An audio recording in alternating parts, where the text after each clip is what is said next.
Hello and welcome to a redgamingtech.com gaming news special. As always, my name is Amata, and this time I'm going to be giving you the recent news about the Resident Evil 6 achievements. Basically a pretty large list of Xbox 360 achievements has been leaked online. And small warning before I begin, if you're super sensitive about spoilers, then you shouldn't be watching this video, because while none of these are going to give intricate details about the game, it's still going to be a little bit spoilery if you're quite like, no, I mustn't know any details before a game is released. So just a small warning there at the beginning of the video.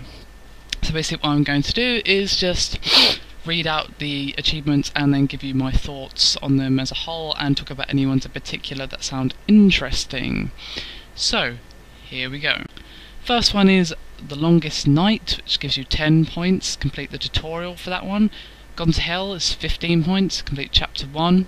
And that's Leon's campaign, sorry. Buried Secrets is Chapter 2 in Leon's campaign, that again gives you 15. Get on the Plane is Chapter 3 in Leon's campaign, and that is again 15 points. Big Trouble in China, that's Chapter 4 in Leon's campaign. That's 15 points again, of course. The Trouble with Women is Chapter 5 in Leon's campaign, so that's it for Leon's campaign ones at the moment, but it still gives you a pretty nice idea that we'll be going to be seeing the 5-chapter formula again that we've been seeing pretty much since Resident Evil 4, I believe. Yeah, I'm pretty sure since Resident Evil 4 we've had this whole 5 chapters thing, but hopefully each chapter is a little bit longer, because they have been promising that Resident Evil 6 will be longer than Resident Evil 5. Anyway, moving on. Rescue the Hostages is worth 15 points, and that's Chapter 1 in Chris's campaign. You have to complete it, of course. Tragedy in Europe is to complete Chapter 2 in Chris's campaign, again 15 points. After Her is Chapter 3 in Chris's campaign, it's 15 again. Excuse me, sorry. There's Always Hope, Chapter 4 in Chris's campaign, and 15 points. Duty Calls, worth 15 points, and you have to complete Chapter 5 in Chris's campaign for that one. So nothing particularly inspired so far, but we still have quite a few achievements to go. Next one up is Money Talks, and that's the completion of Chapter 1 in Jake's campaign, and that is of course worth 15 points. Chapter 2 in Jake's campaign is worth 15 points and is called A Revolting Development. Third one is Let's Blow This Joint, which is worth 15 points. Fourth chapter in Jake's campaign is Still on the Run, it's 15 points. And See You Around, the final chapter in Jake's campaign, is worth 15 gamer points. Now there's Green Around the Ears, which is worth 15 points, and that is if you complete the entire game on amateur mode. I'm guessing that's the game's equivalent of easy, because normal is good is worth 30 points, and that is to complete the entire game on normal. And there's one called Back in My Day, that is worth 30 points again, where you can complete the entire game on veteran. And finally is Leave It to the Pro, which is worth 90 points, which is to complete the entire game on professional. So I guess it's normal, medium, hard, and then you've got easy at the very beginning. Check Out My Dogs is worth 15 points, and that is to customize your dog tags. Titular Achievement is 15 points, and that's where you earn 10 different titles. That's pretty interesting. And then the next one was One is Better Than None, which is worth 15 points, and that you gain that achievement when you purchase a single skill. Mad Skills is worth 90, and max out all the skills that allow you to level up. So interesting to see that we have skills and levels in place in this game, but I don't know if that's just with the multiplayer. It doesn't actually say. I would assume that wouldn't be multiplayer, but maybe. It's possible. It's more likely that it's multiplayer than single player. Resident Evil has never been a level up progression style of game, but we'll have to see. Next one is Silent Killer, which is worth 15 points, and that is when you use a stealth attack to take down 5 enemies. Finish what you start, and that's worth 15 points, and it says perform a coup de grace on 10 enemies. What they mean by that, I don't know. Bomb and Weave, 15 points. Counter an enemy's attack 3 times in a row, so that will take a little bit of finesse to get actually. 15 points next up is Down Not Out. Defeat an enemy while dying, then recover without any help. Seems interesting that would be worth a few more points than that, but hey, ho.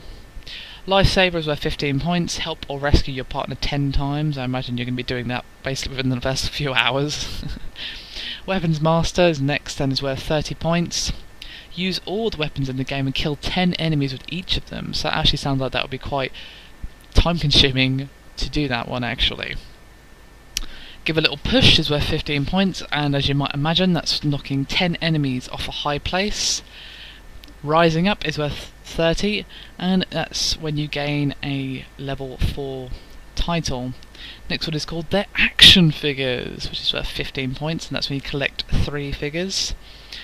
Next up is Stuntman, which is 15 points worth, and that's when you defeat 20 enemies with the Hydra using a quick shot. And Bring the Heat, it's 15 points, take down an enemy from 50 meters away with a headshot using the thermal scope. Very specific achievement there. Next up is High Voltage, defeat 10 enemies with a stun rod charge attack. Zombie Massacre is worth 15, that's when you defeat 500 zombies. That seems a little odd, that should be worth more. Next one is Javo Genocide, defeat 500 Javo. I'm not sure if I'm pronouncing that right, so please forgive me. BOWs Are Ugly is the next one, that's worth 30 points. Defeat 100 enemies that have come out of a chrysalid. I Prefer Them Alive is 15 points. Rescue 2 female survivors at the cathedral. Flying Ace, 15 points. Pilot the VTOL without getting a scratch on it. I'm guessing that's probably within Chris's campaign. Hard Choice, it's 15 points. Shoot the helicopter pilot with a magnum at point blank range. Interesting. I'm curious to which campaign that is. Anyway. Covered in Brass is worth 30 points. Earn 150 different medals. Heirlooms is worth 30 again. Collect all the serpent emblems.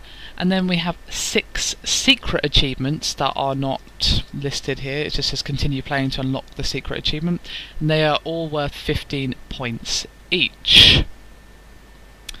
So, not actually that many spoilers there, but I just wanted to give a small warning because some people are more worried about spoilers than others, and some people consider as the very smallest thing to be a spoiler. Some knowing there's 2 female survivors at the cathedral, for example, might be considered a spoiler by someone. So that's good that they haven't given anything major away now.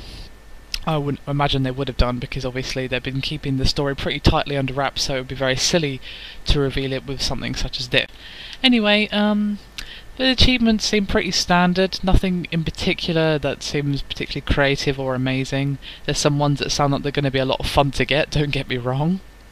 You have the standard chapter completion ones, all that good stuff, which, you know, is kind of to be expected really. I don't think anyone's really shocked that they've got those sort of ones in there.